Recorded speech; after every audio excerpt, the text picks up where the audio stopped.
Bonsoir à toutes et à tous, ravi de vous retrouver comme chaque lundi pour 85 chrono, émission en deux parties. En deuxième partie, nous recevrons trois invités du club de la Vendéenne pour parler ring hockey. Nous recevrons la présidente Lucie Gaucher, l'entraîneur Marc Salicru, le capitaine Erwan de Brouwer. Mais avant cela, on va revenir sur les principaux résultats sportifs du week-end. On va commencer avec du football et le championnat de National 2. Il n'y a pas eu de miracle pour les Herbiers samedi lors de la dernière journée. Le VHF, deuxième au classement, a fait ce qu'il fallait en s'imposant largement sur la pelouse de Moulins-Isère 4-1, mais dans le même temps, le leader Gol FC a battu le Stade Bordelais 3-1. L'équipe lyonnaise conserve donc sa première place et accède au championnat national. Les Herbretais terminent deuxième à 2 points avec 14 victoires, 10 matchs nuls et 6 défaites.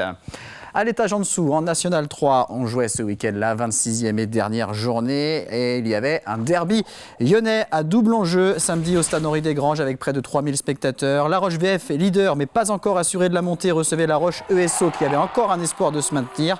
La Roche VF qui a trouvé le chemin défilé en début de match par Sarr, mais le but est refusé pour une position de hors-jeu. Grosse alerte ensuite sur le but d'Ahamada qui doit s'employer pour détourner une frappe de Bertrand. La Roche ESO qui réussit à ouvrir le score à la 23e minute avec ce but signé Kezia Ambongo.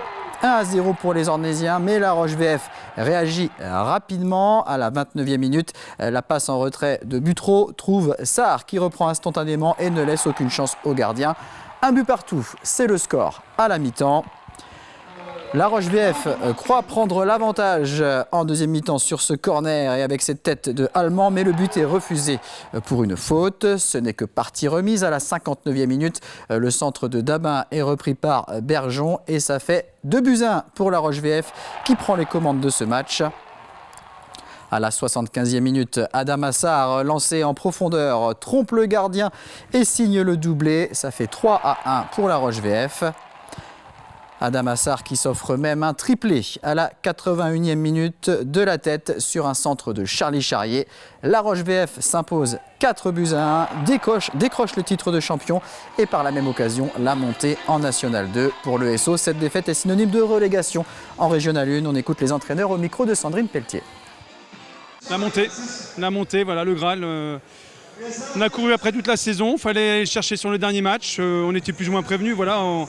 Vu le calendrier avec un derby pour commencer, un derby pour finir, généralement c'est là que ça se joue. Donc c'est vrai qu'il y avait beaucoup d'intérêt, pour eux comme pour nous. Donc c'est vrai qu'il fallait un vainqueur, c'est nous, tant mieux, quoi. Sur ce type de match, soit on est craintif et on attend l'adversaire et on peut commettre la faute, soit on continue sur les principes qu'on a eus toute la saison. Et c'était ça ce soir, donc la volonté de vouloir jouer, vouloir s'imposer. Voilà, de la plus belle des façons, donc le score est relativement flatteur pour nous, mais bon, à l'arrivée, ça reste un match complet. C'est compliqué, on fait je trouve une belle première période. Le petit espoir eût été de valider nos temps forts et de mettre un deuxième but qui aurait peut-être donné un scénario un peu plus complexe pour l'adversaire qui, force est de constater, nous était supérieur, et à partir du moment où sur le plan athlétique on a été plus en difficulté pour être plus haut sur le terrain, on a été en difficulté et l'adversaire vient sur la deuxième période logiquement lui concrétiser. Donc voilà, on a essayé de les faire douter le plus longtemps possible, mais la tâche était compliquée.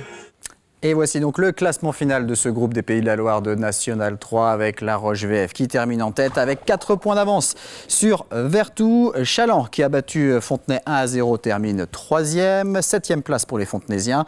Le Poiré-sur-Vie termine bien ce championnat avec une victoire 4-2 face au Mans. Les Genoux 6e. Et puis Pouzauges s'est incliné à domicile face à Changé 2-1. Les Pouzaugeais terminent 14e et dernier et joueront eux aussi en Régional 1 la saison prochaine.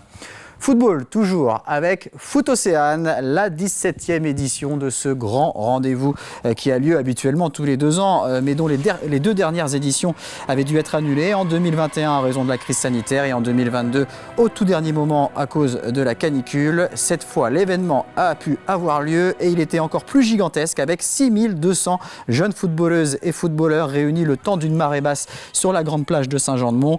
Sur 2 km 500 de sable, 240 40 terrains étaient installés, 960 équipes ont pu disputer au total 1440 matchs. Beaucoup de clubs vendéens présents bien sûr, mais aussi des clubs du Maine-et-Loire, de la Sarthe et de Loire-Atlantique. Foot Océane, habituellement réservé aux catégories U8, U9, était ouvert cette année aux U10, U11 et aux U12 féminines qui n'avaient pas pu participer en 2022. Et comme à chaque fois, vous avez pu le voir sur les premières images, les enfants ont réalisé une grande fresque humaine sur le thème de la santé, du bien-être et de la diététique avec ce slogan « Bouger, c'est vivre ». Cette 17e édition qui était parrainée par Quentin Merlin, joueur du FC Nantes, et Constance Picot, gardienne de but du PSG. Il y avait beaucoup de sourires ce dimanche sur les visages des enfants, des accompagnateurs, mais surtout des organisateurs. Je vous propose d'écouter quelques participants ainsi que Lionel Burgot, chef de projet de Foot Océane au sein du district de Vendée. Tout ce beau monde au micro de Thibaut Grasset. Nous avons envoyé des dossiers d'invitation à tous les clubs des Pays de Loire, c'est-à-dire des 5 départements. Et donc là, il y a 215 clubs qui ont répondu favorablement, qui vont représenter 960 équipes. Tous ces jeunes vont faire 3 matchs chacun de 20 minutes durant toute la matinée. Bien sûr qu'aujourd'hui, c'est une sortie familiale, un week-end pour certains, et qui va, je dirais, terminer cette saison. Et ils vont être empressés sans doute de la démarrer la prochaine, c'est ce qu'on j'espère. Et surtout qu'ils vont repartir avec la tête pleine d'étoiles et de bonheur, et que, je dirais, ils seront tout frais pour partir l'année prochaine. Vous avez joué combien de matchs là, ce matin pour l'instant? 3 matchs. Et vous en avez gagné combien? 0. J'ai bien apprécié ce tournoi. On a bien joué, tout le monde, et voilà. Est-ce que toi t'as marqué des buts? Non, mais j'ai bien défendu, hein. Et moi j'ai marqué des buts. Bah, on a bien joué, on joue en passe, on tire, on a gagné 8-0 grâce à toute l'équipe et voilà. Comment ça s'est passé ce match? Qui a marqué des buts ici? Tout le monde. Et vous êtes quel club? Vous venez d'où un peu? RCT, près de Valette.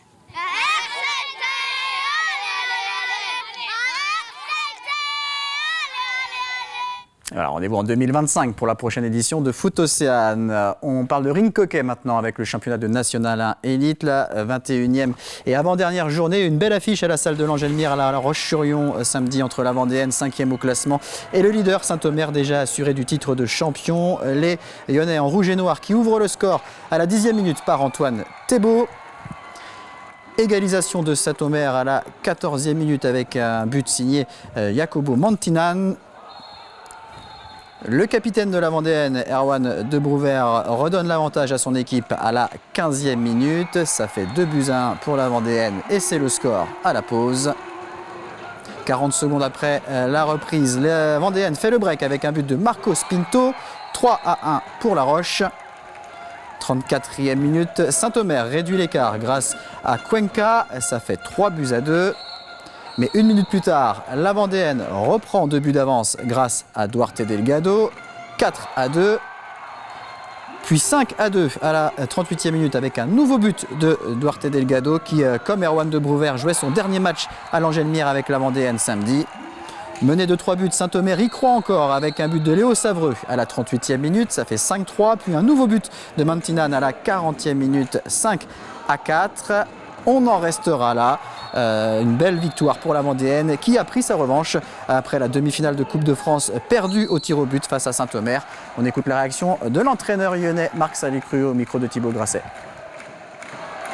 On fait un beau match, on est allé le chercher, on a failli le perdre parce qu'on a eu un bon passage à vide où on a un tout petit peu aidé à Saint-Omer à rentrer dans le match. À la fin du match, c'était un peu, il y a eu beaucoup de cœur, il y a eu beaucoup d'abnégation de la part des garçons.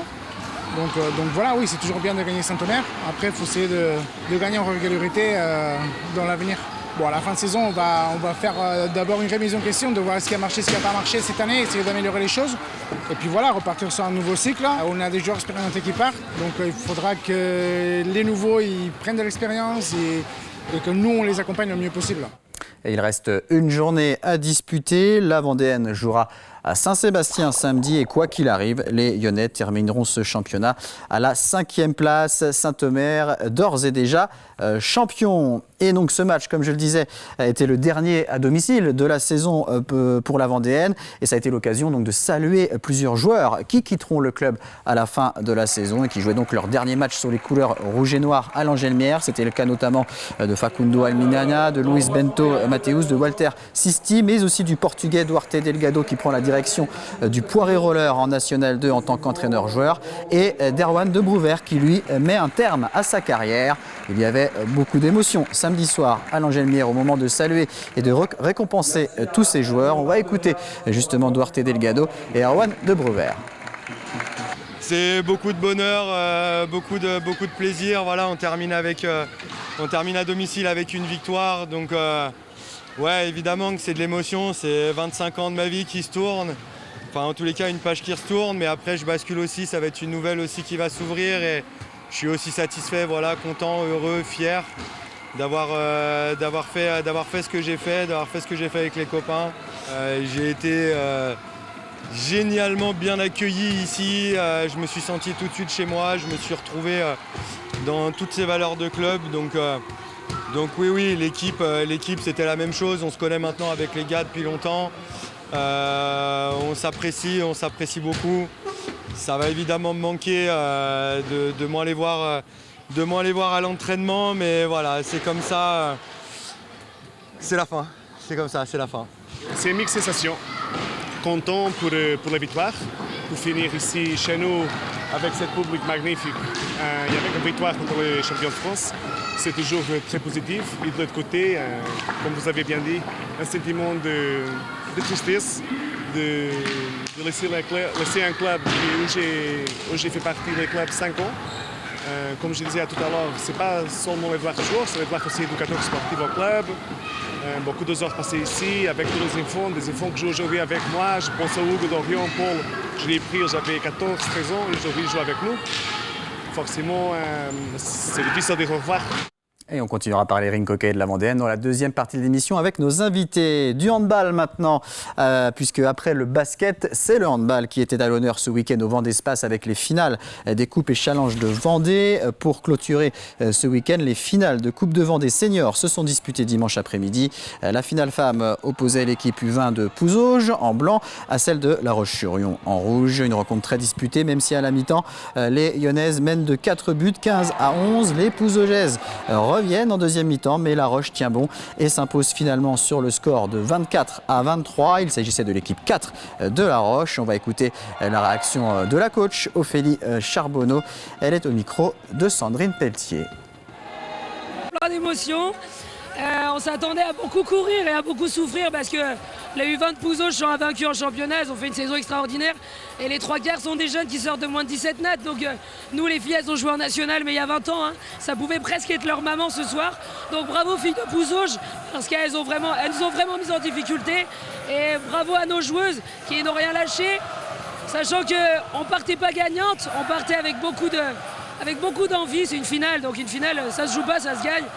Et ce soir, je pense qu'il y a l'expérience à compter et aussi la maîtrise de ce genre d'enjeu, de match à enjeu, contrairement à l'équipe adverse où c'était leur première fois, mais encore bravo à elles parce qu'elles ont fait un super match.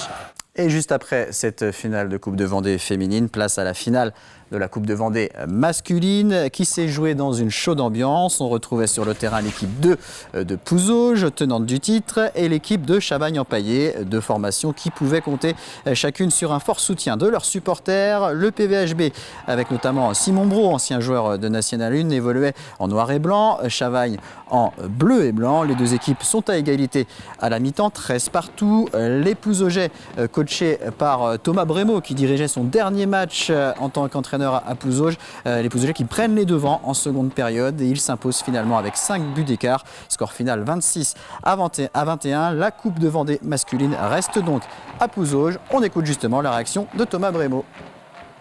On s'attendait totalement à ce genre de match.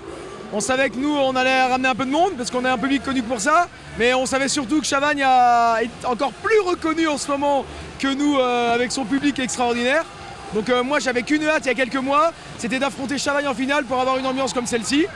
Mais par contre, après, il fallait la gagner, il fallait sortir les tripes. Parce que nous, je vous avoue que ça fait quelques mois, ça se passe pas très bien. On a raté la montée hyper logiquement en pré-national.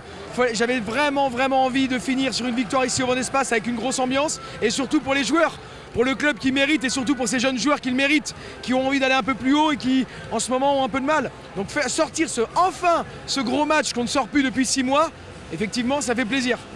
Et on joue également les finales de Coupe de Vendée de volleyball samedi à Boufféré. À noter chez les femmes la victoire de la Roche-sur-Yon face à Boufféré 3-7-0. Chez les hommes, ce sont les Sables d'Olonne qui s'imposent face à l'Île-Dieu 3-7-1. Les challenges de Vendée masculins et féminins ont été remportés par les équipes de la Roche-sur-Yon. Un mot de basket avec 2 recrues officialisées par le RVBC, le club de basket de La Roche-sur-Yon. 2 nouvelles joueuses en provenance de Mondeville qui a terminé 7e de Ligue 2 cette saison. Une recrue qui était déjà connue, Sarah Ousfar, qui évolue au poste 4, âgée de 29 ans et qui mesure 1m83. La deuxième, c'est Vassiana Gomis, 20 ans, 1m73, qui évolue au poste 1. Et puis en cyclisme, la prochaine édition du Tour de Vendée commence à se dévoiler. La 51e édition qui aura lieu le 1er octobre et qui partira de Mouilleron-Saint-Germain. C'est là-bas que la présentation a eu lieu ce lundi après-midi. L'organisation souhaitait un départ à l'est du département pour partir du bocage et emprunter des routes différentes par rapport aux dernières années. Parcours d'environ 205 km qui sera entièrement dévoilé d'ici un mois et demi lorsque tous les accords de communes seront obtenus. Un Tour de Vendée qui mobilise entre 600 et 700 bénévoles, dont 60 à 70 rien que sur le site de départ à Mouilleron-Saint-Germain. Ce Tour de Vendée qui sera une nouvelle fois la finale de la Coupe de France. 16 équipes d'ores et déjà annoncées avec toutes les principales équipes françaises. Et pour revenir au parcours, il s'annonce un peu plus accidenté qu'en 2022. On écoute le président Vincent Calandro au micro d'Alexandre Le Naour. Il y a une première boucle qui va s'effectuer donc, à partir de Mouilleron-Saint-Germain. On va redescendre un petit peu sur Fontenay-le-Comte pour remonter dans le massif de Mervan, ensuite Vouvant, et on refait un passage au bout d'une heure, 1 heure et quart de course devant la mairie à Mouilleron. Et ensuite, on prend direction Pouzauges, le secteur de Chantenay. Mais bon, je ne vais pas tout dévoiler le parcours exact. Mais voilà, on essaye de chercher un petit peu les points les plus accidentés dans le secteur. Et enfin, pour rejoindre La Roche-sur-Yon, comme à notre habitude, et avec 2 grands tours de circuit finaux et 4 petits tours de circuit. Allez, pour terminer cette première partie de 85 chrono, je vous propose de découvrir les titres du journal de TV Vendée, journal présenté par Diane Delangle. Bonsoir Diane. Bonsoir Aurélien, bonsoir à tous. À suivre dans votre journal, nous irons dans les coulisses de Foot Océane. L'événement a rassemblé dimanche plus de 6000 participants. Tout se passe au cours d'une marée basse, installation comprise. Nous avons assisté à la mise en place express et vous le verrez, chaque minute compte.